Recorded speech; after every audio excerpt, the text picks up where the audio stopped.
Hello guys, RM classes में आपका एक बार फिर स्वागत है। पिछली वीडियो में हमने क्लाइमेटोलॉजी यानी जलवायु विज्ञान के बारे में जाना था, उसकी प्रकृति के बारे में जाना था। आज हम आगे चलते हैं और आगे हम बात करेंगे आज एटमॉस्फेयर यानी वायुमंडल और उसकी संरचना के बारे में। तो चलिए शुरू करते हैं।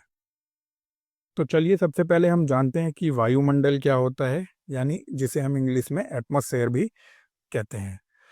तो वायुमंडल पृथ्वी को चारों ओर से घेरने वाली हवा की एक परत होती है, जो कई गैसों, धूल कणों और जल वाष्प यानी वाटर वेपर से बनी होती है। यह पृथ्वी पर जीवन के लिए बहुत ही जरूरी है, क्योंकि यह हमें सूर्य की हानिकारक किरणों से बचाती है, तापमान को नियंत्रित रखती है और सांस लेने के लिए ऑक्सीजन भी देती है। कहने का मतलब है कि एटमॉस्फेयर हमारा एक सराउंडिंग होती है, एक एयर की सराउंडिंग है जिनमें कई सारी गैसें मिक्स होती हैं, वाटर वेपर मिक्स होता है। तो ये हमारे जीवन को जीने के लिए बहुत ज़्यादा इम्पोर्टेंट होती है, क्योंकि ये हमें सूर्य की हानिकारक किरणों से भी बचाता है और हमें सांस लेने के लिए ऑक्सीजन भी प्रोवाइड करवाता है। तो मुझे उम्मीद है आप लोगों को वायुमंडल के बारे में समझ में आ गया होगा। आइए अब मैं इसे आपको थोड़ा आसान शब्दों में और विस्तार से इसके स्ट्रक्चर के बारे में बताता हूँ। तो चलिए जानते हैं कि वायुमंडल की संरचना किस प्रकार की है। तो जैसा आपको मैंने पहले बताया कि वायुमंडल मुख्य रूप से गैसों का मिश्रण होता है, जिसमें कुछ अन्य तत्व भी शामिल होते हैं। इसे दो हिस्सों में बांटा जा सकता है, गैस और अन्य तत्व। अन्य तत्व के अंदर जैसे धूल और जलवाष्प यानी water vapour. Point by point मैं आपको समझाता हूँ कि इसका स्ट्रक्चर किस प्रकार का होता है। तो सबसे पहले गैसों की बात करते हैं। तो सबसे पहला पॉइंट जो है वो होगा गैसों की संरचना। तो वायुमंडल में कई प्रकार की गैसें हैं, जिनका अनुपात मैं आपको बता देता हूँ, किस किस अनुपात में, किस किस रेशो में वो पाई जाती है। तो सबसे पहले जो गैस आती है वो है नाइट्रोजन। नाइट्रोजन में लगभग 78% है सभी गैसों के मुकाबले, जिसका अनुपात सबसे ज्यादा है, मतलब 78%। तो यह सबसे ज्यादा मात्रा में मौजूद गैस है। यह पौधों और जीवों के लिए जरूरी है, खासकर उर्वरकों के निर्माण के लिए। दूसरे इसके अंदर जो गैस आती है वो होती है ऑक्सीजन, जिसे O2 भी कहते हैं। यह लगभग 21% है। ऑक्सीजन के बारे में तो आप लोग जानते ही हो कि ये हमारे सांस लेने के लिए बहुत ज़्यादा ज़रूरी है। सभी जीव जंतु और इंसान इसी के जरिए सांस ले पाते हैं। थर्ड जो गैस आती है वो होती है आर्गन। यह लगभग 0.93% के अनुपात अपना कवर करती है। यह एक निष्क्रिय गैस है जो रासायनिक प्रतिक्रियाओं में हिस्सा नहीं लेती।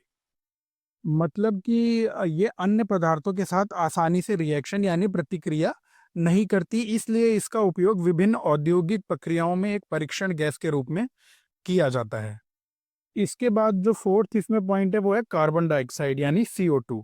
यह लगभग 0.0407% है, मतलब बहुत ही कम अनुपात में ये पाई जाती है। तो कार्बन डाइऑक्साइड क्या है, ये पौधों के लिए प्रकाश संश्लेषण यानी फोटोसिंथेसिस में जरूरी होती है। फोटोसिंथेसिस आप जानते होंगे, जो जो पौधों की एक प्रक्रिया होती है जिसके द्वारा हरे पौधे और कुछ बैक्टीरिया सूर्य की जो प्रकाश की ऊर्जा होती है उसका उपयोग करके कार्बन डाइऑक्साइड और पानी को ग्लूकोज और ऑक्सीजन में बदलते हैं। यह प्रक्रिया पृथ्वी पर जीवन के लिए आवश्यक है, क्योंकि यह भोजन और हमें ऑक्सीजन प्रोवाइड करती है। यह ग्रीन हाउस प्रभाव में भी यह गैस भूमिका निभाती है, CO2।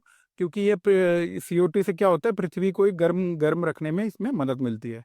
इसके बाद अन्य गैसें होती हैं जो बहुत ही कम मात्रा में है, यानी 0.01 से भी कम, जैसे नियॉन, हीलियम, मीथेन, हाइड्रोजन आदि। ये गैसें बहुत कम है, लेकिन कुछ प्रक्रियाओं जैसे मौसम जलवायु में काफी ही महत्वपूर्ण होती हैं। तो ये था गैसों की संरचना। आगे मैंने जो अन्य तत्व बताए थे, यानी जल वाष्प, धूल कण, इन सब के बारे में बात करते हैं। तो वायुमंडल में जल वाष्प की मात्रा 0.1 से 4% तक हो सकती है, जो जगह और मौसम पर निर्भर करती है। यह बादल, बारिश, बर्फ और ओस के रूप में मौसम को प्रभावित करती है। आप जानते हो कि वाटर साइकिल जो होती है उससे हमारे एटमॉस्फेयर में वाटर वेपर आ जाता है। तो जल वाष्प क्या होता है, बारिश में भी उसका काफी बड़ा रोल होता है, बर्फ गिरने में, ओस में, इन सब चीजों में, मतलब पूरी जलवायु में जल वाष्प का काफी बड़ा रोल होता है। इसके बाद है धूल कण और प्रदूषक। तो धूल, राख और प्रदूषण के कण जैसे स्मॉग वायुमंडल में मौजूद होते हैं। ये बादल बनने और वर्षा में मदद करते हैं। थर्ड है इसमें एरोसोल। ये एरोसोल क्या होता है, ये छोटे छोटे कण होते हैं जैसे नमक, रेत, जो हवा में तैरते रहते हैं। ये मौसम और जलवायु को भी, ये भी लोग भी प्रभावित करते हैं। ये कण इतने छोटे होते हैं कि हवा में ही तैरते रहते हैं और आसानी से आपको ये दिखाई भी नहीं देते। ये कण मतलब इन कणों का जलवायु में काफ़ी बड़ा रोल होता है, जैसे कि आप जानते होंगे ये प्रकाश जो आता है ना सूर्य से, उसको प्रतिबिंब करते करके पृथ्वी के तापमान को कम कर देते हैं। हाँ, लेकिन ये वायुमंडलीय परिसंचरण और वर्षा के पैटर्न को भी बदल सकते हैं। तो यहाँ तक मैंने आपको वायुमंडल क्या होता है, वायुमंडल की संरचना क्या होती है, या ये सब क्लियर कर दिया है। उम्मीद है आप लोगों को यहाँ तक सब क्लियर हो गया होगा। आगे चलते हैं और आगे मैं आपको बताता हूँ वायुमंडल की परतें। तो वायुमंडल कुछ लेयरों यानी परतों में बटा हुआ है। आइए अब उसी के बारे में बात करते हैं। तो वायुमंडल को ऊंचाई के आधार पर 5 मुख्य परतों में बांटा गया है। ये परतें अलग-अलग काम करती हैं और उनकी अलग-अलग विशेषताएं होती हैं। तो हम पॉइंट बाय पॉइंट सारी चीजें देखते हैं। तो सबसे पहली जो परत होती है वो होती है ट्रोपोस्फेयर। इसकी ऊंचाई जमीन से लगभग 8 से 15 किलोमीटर तक होती है। ध्रुवों पर थोड़ी कम होती है, लेकिन विषुवत रेखा के पास ज्यादा होती है। अब इसकी विशेषताओं की बात करते हैं तो ये सबसे निचली परत होती है जहां पर मनुष्य जीव रहते हैं। यहाँ पे मौसम की सारी घटनाएं, बादल, बारिश, तूफान इसी जोन में होते हैं, मतलब इसी परत में मौसम की सारी घटनाएं होती हैं। इसमें हवा में जल वाष्प और धूल कण ज्यादा होते हैं। इसके अंदर क्या होता है कि तापमान में ऊंचाई के साथ साथ कमी आती रहती है, मतलब जितना आप इसमें ऊंचा जाओगे उस हिसाब से तापमान में कमी आती रहेगी। लगभग होता है 6.5 डिग्री सेल्सियस प्रति किलोमीटर में कमी आती है। इसका महत्व क्या होता है? महत्व ये सांस लेने के लिए ऑक्सीजन और मौसम की प्रतिक्रियाएं यहीं पर होती हैं, इसलिए बहुत ही इम्पोर्टेंट परत है अपनारे वायुमंडल की, क्योंकि यहाँ पे ही सांस लेने के लिए ऑक्सीजन और मौसम की सारा प्रोसेस होता है। इसके बाद जो लेयर यानी परत आती है वो है स्ट्रेटोस्फेयर। स्ट्रेटोस्फेयर की ऊंचाई लगभग 15 से 50 किलोमीटर तक होती है। इसकी विशेषताएं होती हैं कि ये परत ओजोन परत में होती है, जो कि सूर्य की हानिकारक यूवी किरणों को रोकती है। मतलब ये स्ट्रेटोस्फेयर जो लेयर होती है ओजोन परत के उसमें होती है। ओजोन परत क्या करती है? जो सूर्य से यूवी जो रेज आती है ना, जो इंसानों के लिए हार्मफुल होती है, उनको रोकने का काम करती है, इसलिए ये काफी महत्वपूर्ण परत है। तापमान यहाँ पर भी ऊंचाई के साथ बढ़ता है, क्योंकि ओजोन क्या करता है? सूर्य की किरणों को एब्जॉर्ब करता है। तो मौसम की घटनाएं यहाँ नहीं होती, लेकिन हवाई जहाज जो होते हैं, हमारे एरोप्लेन्स होते हैं, वो इसी परत के अंदर उड़ते हैं। इसका महत्व तो यही होता है कि ये ओजोन परत के कारण पृथ्वी पर जीवन सुरक्षित रह सके। इसके बाद जो थर्ड लेयर होती है वो होती है मेसोस्फेयर। इसकी ऊंचाई लगभग 50 से 85 किलोमीटर तक होती है। इसकी विशेषताएं जो होती हैं, ये वायुमंडल की सबसे ठंडी परत होती है, क्योंकि ये अब आप बहुत ऊपर चले गए हो, मतलब ऊपर की हाइट पे जाने के बाद यहाँ तापमान -90 डिग्री तक हो सकता है। मीटरॉइड्स इस परत में जलकर नष्ट हो जाते हैं, जिसमें हमें रात में टूटते तारे दिखते हैं। आपने कई बार देखा होगा ना कि टूटता तारा आपको दिख रहा है। तो ये जो उल्काएं उल्काएं पिंड होती हैं, ये इस परत में जाकर नष्ट हो जाती है, इसलिए वो आपको टूटते हुए दिखते हैं। इसका महत्व क्या होता है? अंतरिक्ष से आने वाले छोटे पदार्थों को ये नष्ट कर देती है, यानी अंतरिक्ष से कोई अगर पदार्थ गिरता है पृथ्वी की तरफ तो ये इसको नष्ट कर देती है। इसके बाद जो फोर्थ लेयर होती है वो होती है थर्मोस्फेयर। इसकी ऊंचाई 85 से 600 किलोमीटर तक होती है। इसकी विशेषताएं जो होती हैं वो हैं कि ये तापमान बहुत ज़्यादा 1000 डिग्री तक हो सकता है यहाँ पर, मतलब इस थर्मोस्फेयर में तापमान बहुत ज़्यादा होता है, 1000 डिग्री सेल्सियस तक हो सकता है। लेकिन हवा बहुत पतली होने के कारण गर्मी में गर्म महसूस नहीं होती, मतलब हर हवा की जो कंसिस्टेंसी होती है वो बहुत पतली हो जाती है, तो गर्मी आपको महसूस नहीं होती, लेकिन 1000 डिग्री सेल्सियस तक यहाँ तापमान हो सकता है। आयनोस्फेयर इसी परत का हिस्सा होता है जहां सूर्य की किरणों गैसों को आयनित करती हैं। मतलब कि ये जो क्या करता है, सूर्य से आने वाली किरणों को, उसके इलेक्ट्रॉन को मुक्त कर देता है और उसे आयनाइज कर देता है।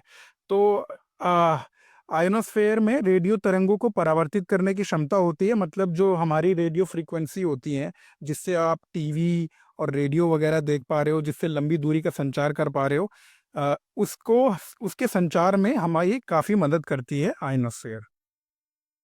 इसका महत्व जैसे मैंने आपको बताया कि एक तो ये क्या कहते हैं, आपका radio station, radio signal frequency वगैरह में मदद करती है, और साथ ही साथ उपग्रह और अंतरिक्ष यान इस परत में ही चक्कर लगाते हैं। इसके बाद जो लेयर आती है सबसे लास्ट वो होती है एग्जॉस्फेयर। जो जिसकी ऊंचाई 600 किलोमीटर से 10,000 किलोमीटर तक होती है। इसकी विशेषताएं क्या होती है? इसकी विशेषताओं में ये वायुमंडल की और सबसे ऊपरी परत होती है, जहां हवा बेहद पतली होती है।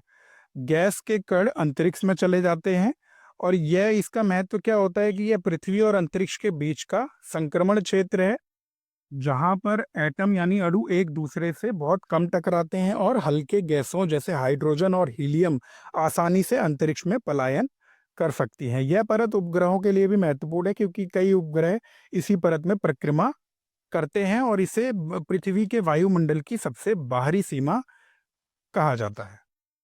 तो मुझे उम्मीद है आप लोगों को वायुमंडल की संरचना और इसकी परतें यानी इसकी लेयर के बारे में पता चल गया होगा। तो निष्कर्ष के तौर पर हम कह सकते हैं कि हमारे वायुमंडल का काफ़ी ज़्यादा महत्व है हमारे जीवन में, क्योंकि ये जीवन के लिए ज़रूरी है। ऑक्सीजन और कार्बन डाइऑक्साइड जैसे गैसें जीवन को हमारे बनाए रखने में मदद करती हैं। ये सुरक्षा के लिए ज़रूरी है, हमारी ओजोन परत यानी यूवी किरणों से हमें बचाती है, और मेसोस्फेयर उल्काओं को भी नष्ट करती है। और साथ ही साथ ये मौसम और जलवायु के लिए भी उपयोगी होती है। जल वाष्प और गैसें मौसमों को नियंत्रित करती हैं, जैसा मैंने आपको पहले बताया। ये साथ-साथ तापमान नियंत्रण यानी ग्रीन हाउस जो गैसें होती हैं, पृथ्वी को बहुत ठंडा या बहुत गर्म होने से बचाती हैं। तो कुल मिलाकर हम कह सकते हैं कि वायुमंडल पृथ्वी का एक कवच है, जो हवा, गैसों और कणों से बना है। यह हमें सांस लेने की हवा, मौसम और सूरज की हानिकारक किरणों से सुरक्षा देता है। इसकी 5 परतें ट्रोपोस्फेयर, स्ट्रेटोस्फेयर, मेसोस्फेयर, थर्मोस्फेयर और एक्सोस्फेयर अलग-अलग काम करती हैं और पृथ्वी को रहने योग्य बनाती हैं। तो मुझे उम्मीद है आप लोगों को आज का टॉपिक क्लियर हो गया होगा। अगर इस वीडियो से रिलेटेड कोई भी डाउट है तो आप कमेंट बॉक्स में पूछ सकते हैं। वीडियो अच्छी लगी हो तो लाइक करना ना भूलें, चैनल को सब्सक्राइब करना ना भूलें। मैं ऐसी वीडियोस आपके लिए लाता रहूँगा। तब तक के लिए टाटा, बाय बाय।